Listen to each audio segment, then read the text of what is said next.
3 on a ship's at sea, Jorge. Such drama this week. You know, I find it so hard to untuck when I'm tense. Oh, hey! Hi! It's me, Wilma Fingerdoo, and I'm untucked! So let's get to it. I like to start off by saying, normally, a little splash of tension tamer tea, Miss Coco Peru's signature calming beverage, gets me through an episode of Wilma Untucked. But this week, I needed a little extra. So it's mostly Jack Daniels, I'm just gonna say. All right, so let's get to it.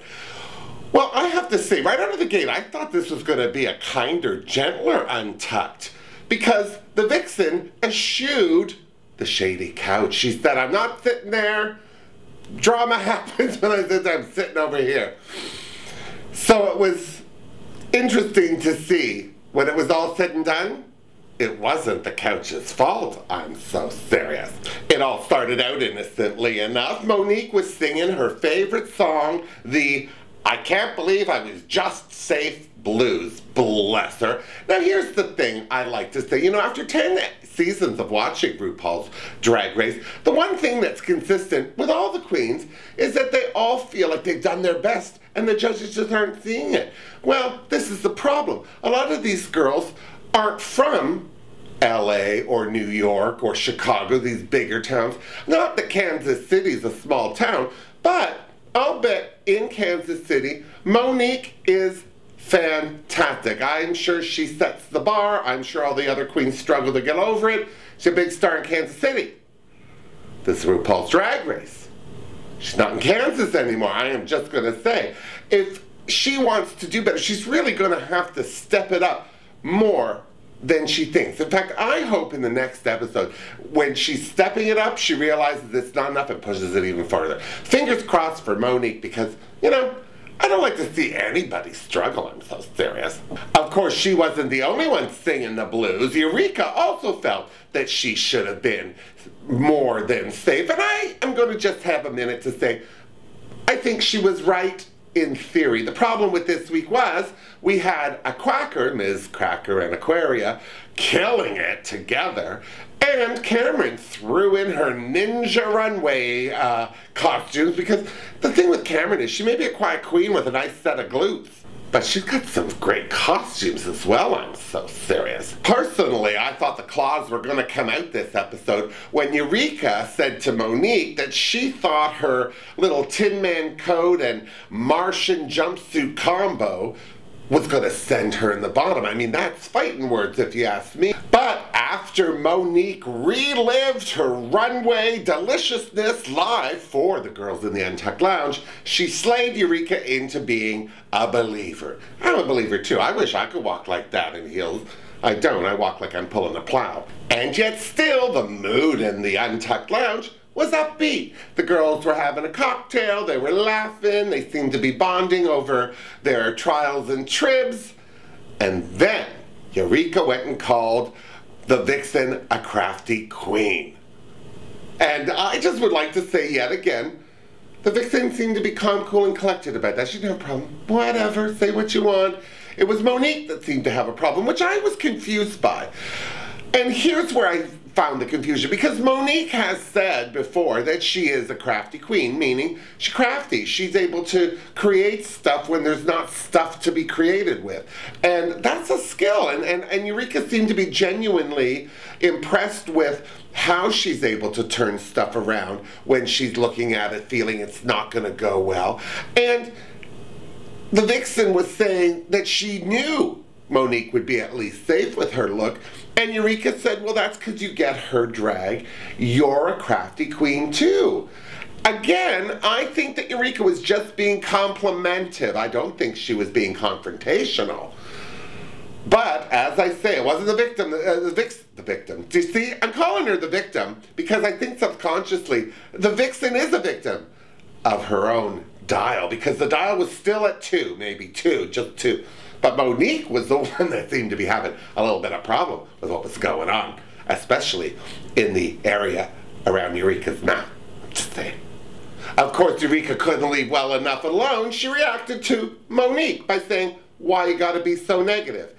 And that's when the vixen, still calm, still cool, still mostly collected, very gently said, can we stop using the word negative. It gets me going. And I understand this because, like, just a couple of weeks ago, Aquaria was screaming that word into the vixen's face. So I'm sure she still got a few wind blisters from that. But here's the thing. If she is admitting that the word negative sets her off, my only thinking right away is that maybe it's because she gets called negative more often than not, which means that she needs to maybe listen to people and stop being so negative, I'm just saying. When Eureka said that she had to go for a cigarette and couldn't listen to her talk anymore, the vixen turned her dial up. Not to 10, to 11, I'm so serious. It was so intense and so sudden that even Monique tried to avoid the situation by focusing on her wig, like it was the only one in the world, I'm just saying. And of course, that's the problem with Eureka. She's always got something to say.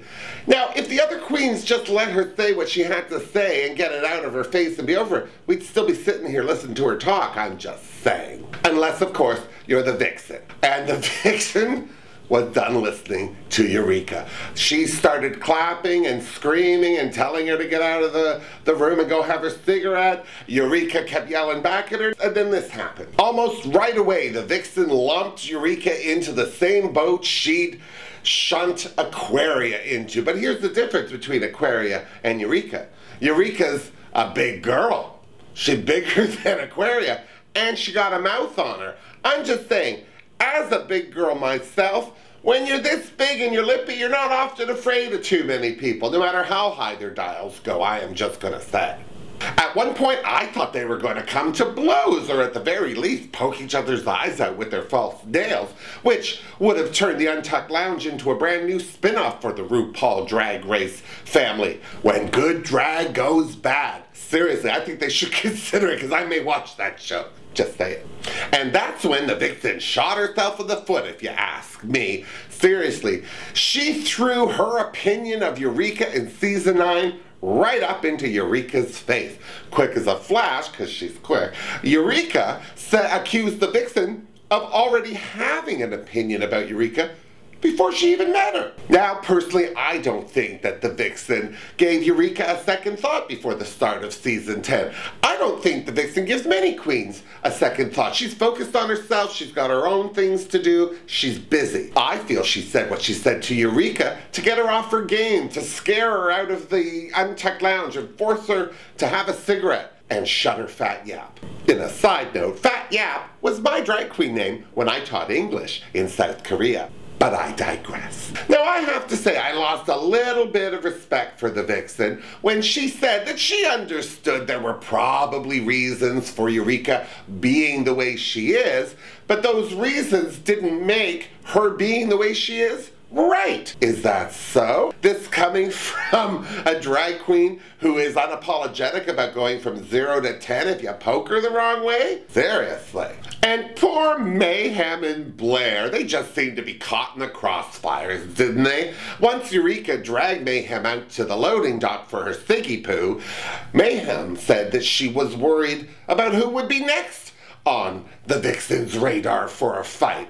I'm so serious. Monique stuck to her wig and also tried to turn the vixen's dial back down to 0, or at least a 5. Thank Rue, the other queens entered the lounge. Poor Monet exchange. You know, she and Bob the Drag Queen are alike in more ways than one.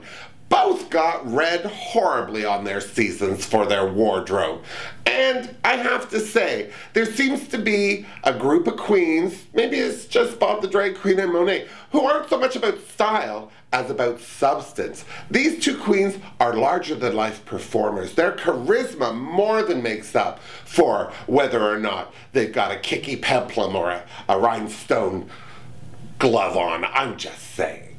So sadly, Dusty Ray Bottoms was the queen that sashayed this week. And as disappointed as she was in leaving, and as sad as she was in being the fourth to go, Dusty was together enough to write the title of her new single on the mirror, Never Loved Ya. She dropped that on iTunes the very next day, and I think because of that, we can all rest assured we don't have to worry about Dusty Ray Bottoms. She's gonna be okay. So, there you have it. Only 10 queens left. Who do you think's gonna be the next one to have a fight with the vixen? It could be anyone, so we'll just have to tune in next week to find out. Speaking of next week, I have some sad news. I will not be hosting the live commercial breaks from Wilma Bar and Lounge. I'm very busy and famous. I will be in my nation's capital, Ottawa, Canada, performing at Yuck Yucks. So, I've asked Jorge to sub in for me. Now, for those of you who don't know, Jorge, when he's not assisting the hell out of me, is international porn star Ryan Russell. So make sure you tune in for the live breaks from Wilma Bar and Lounge because, you know, he'll at least have his shirt off. I'm so serious. Now, before you go, make sure you like the video, make sure you subscribe, and make sure you come back for the Fingerdoo review so you and I can compare notes. Till then, stay untucked and miss me. Mwah! Seriously, Jorge. I think we should just stop bothering with the tea and just go with the Jack right out of the gate. So yummy.